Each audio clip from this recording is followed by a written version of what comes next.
Hello, good morning students. આજે આપણે એસી સર્કિટના ચેપ્ટર 1ના પાર્ટ 3માં આજે આપણે વાત કરવાના છીએ અલ્ટરનેટિંગ કરંટ એટલે કે એસી સાથે રિલેટેડ બીજા બધા પદો. આગળના લેક્ચરમાં આપણે ઓલરેડી 5 પદ જોઈ ગયા કે જેમાં હતા ફ્રીક્વન્સી, સાયકલ, તાક્ષણિક કિંમત, એમ્પ્લિટ્યૂડ વગેરે. બરાબર.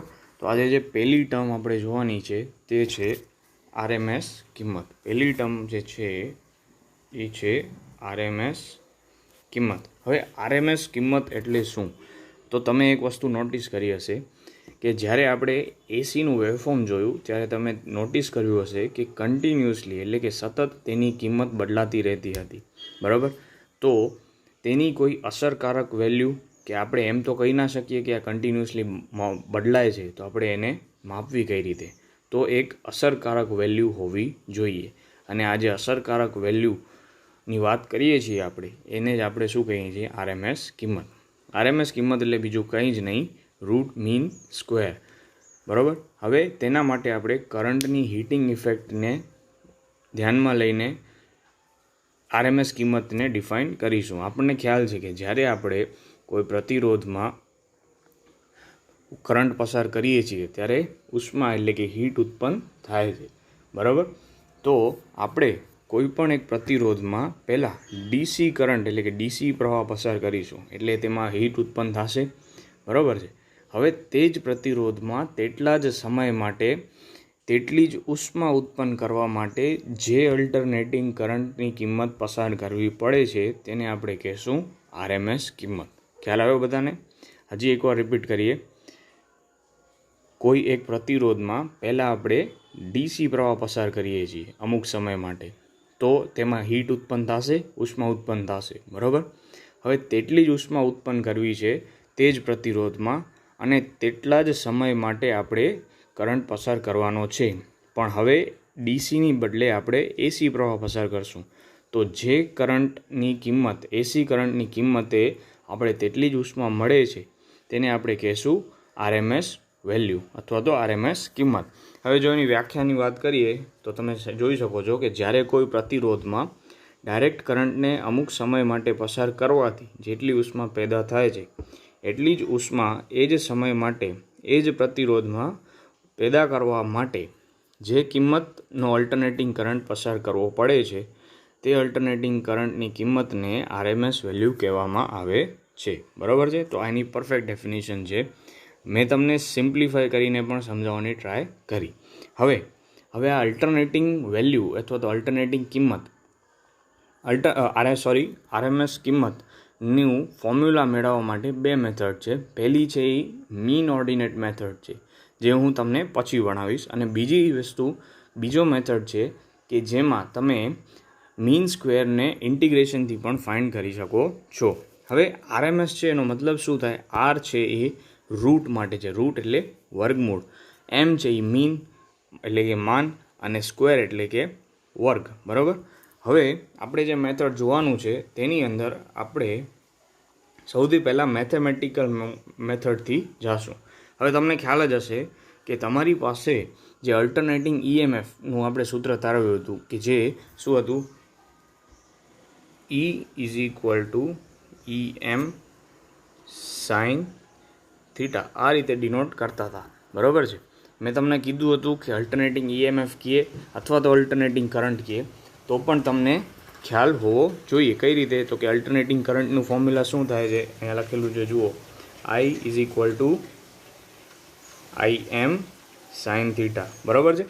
આના ઉપરથી આપણું ડેરિવેશન સ્ટાર્ટ થશે. હવે અહીંયા ધ્યાનથી જોજો કે મીન સ્ક્વેર એને ફાઇન્ડ કરેલો છે. તો કઈ રીતે કર્યો છે એને મીન સ્ક્વેર ફાઇન્ડ? પહેલાં તો ઇન્ટિગ્રેશન 0 થી 2π.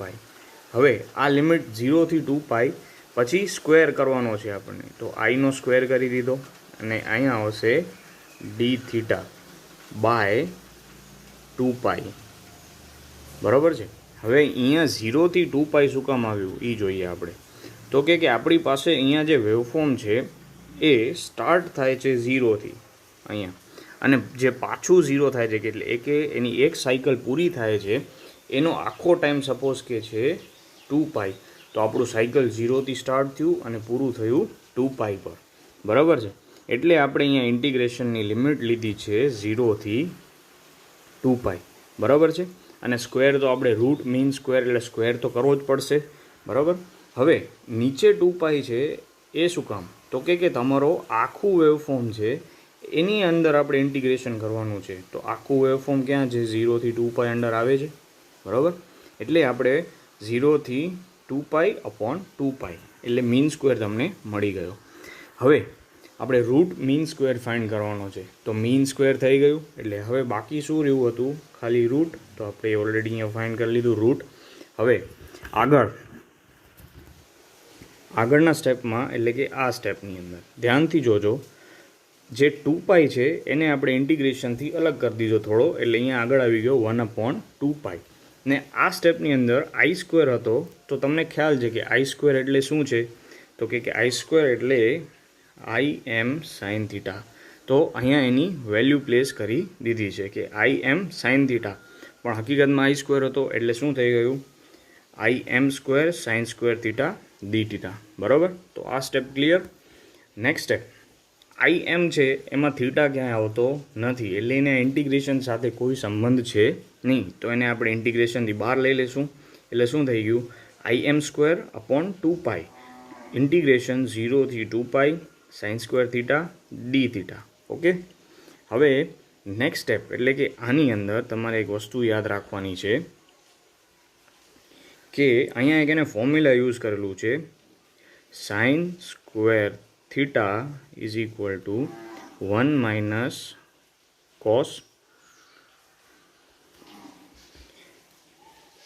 sin² θ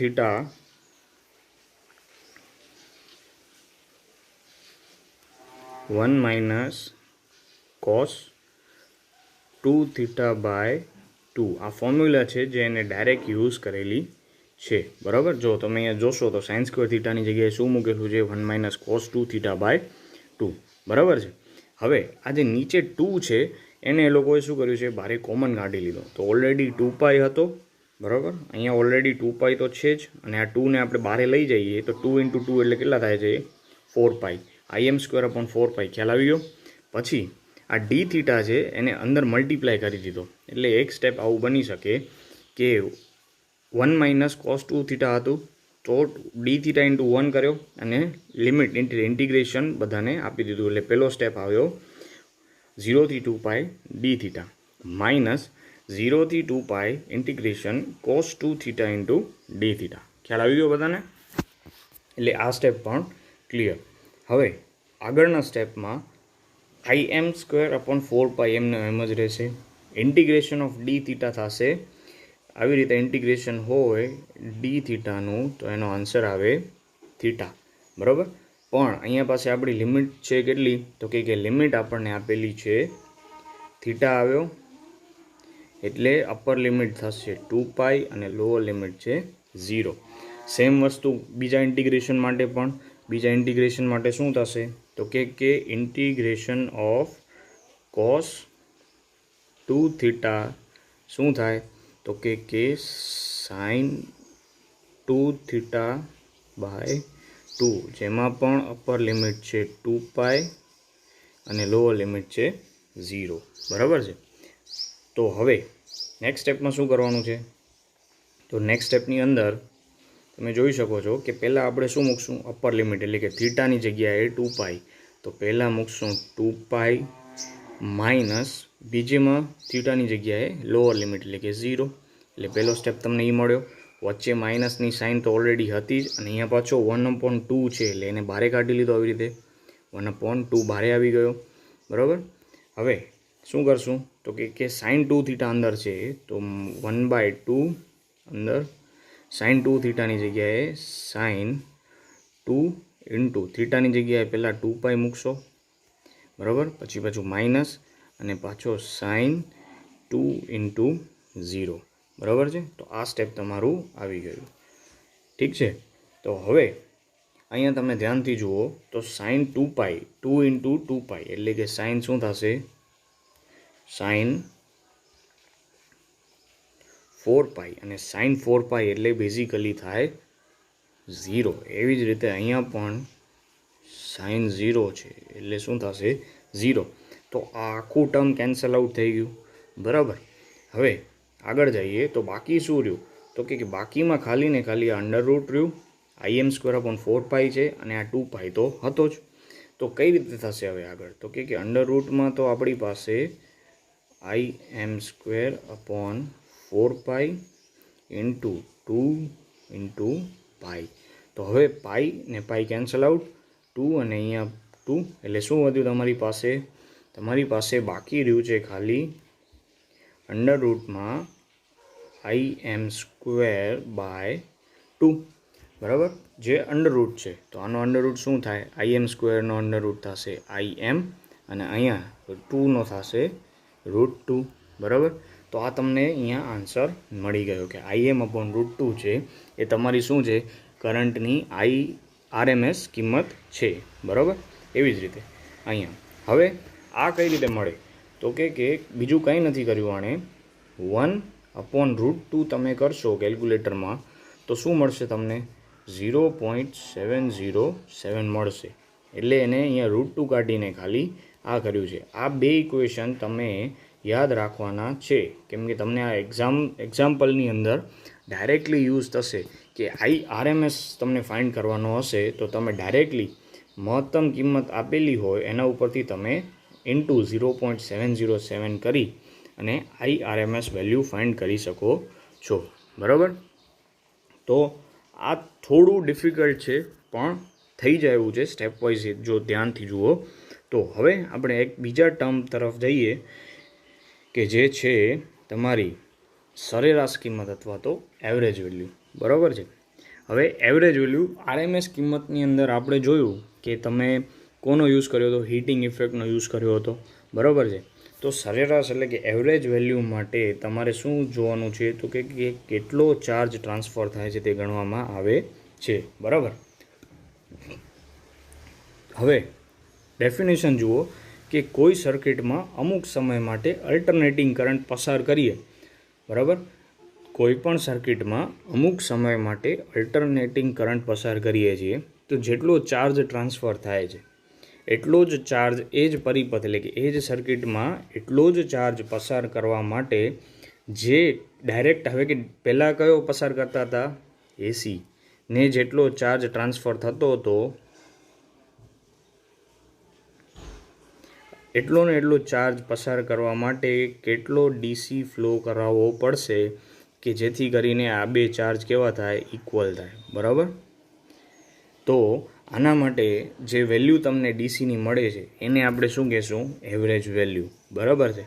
હવે એવરેજ વેલ્યુ છે એ હંમેશા એવરેજ વેલ્યુ ફાઇન્ડ કરવી હોય તો તમારી પાસે એક વેવફોર્મ હશે અને વેવફોર્મની નીચે એટલે કે આ એરિયાની વાત કરે છે, આ એરિયામાં એટલે total area under the curve કેટલો છે એનું કેલ્ક્યુલેશન કરવામાં આવે છે, બરાબર છે.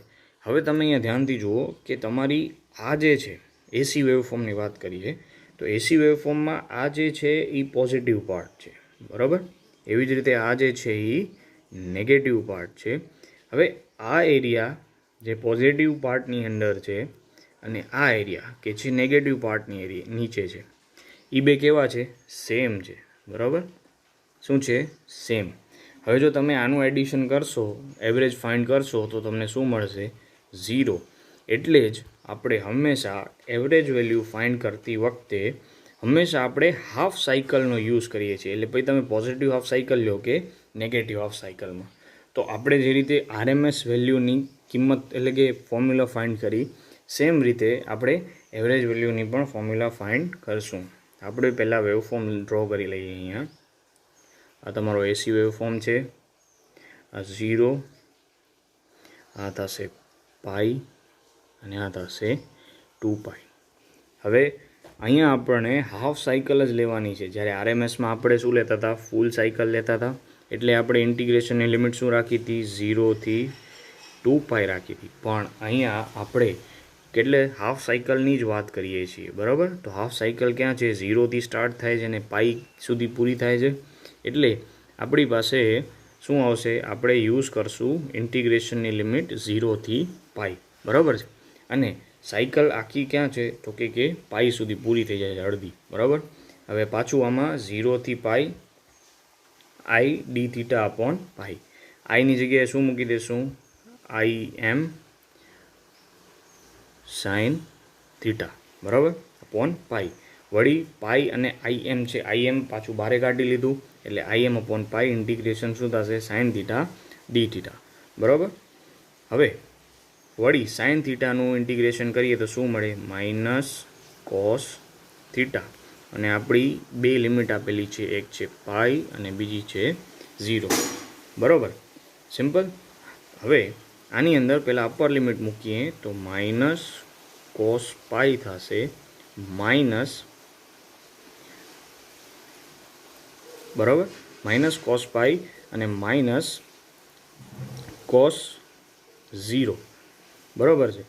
હવે માઇનસ કોસ પાઈ છે, કોસ પાઈની વેલ્યુ થશે -1, બરાબર, અને કોસ 0ની વેલ્યુ થશે 1, બરાબર. તો -1 અને અહીંયા તો ઓલરેડી માઇનસ હતો જ કોસના કારણે, એટલે શું થશે તો કે તમારી પાસે વેલ્યુ આવે છે -1 એટલે કે -2, અને અહીંયા માઇનસ હતો એટલે પ્લસ, એટલે તમને શું મળે છે તો કે 2im બાય પાઈ, બરાબર.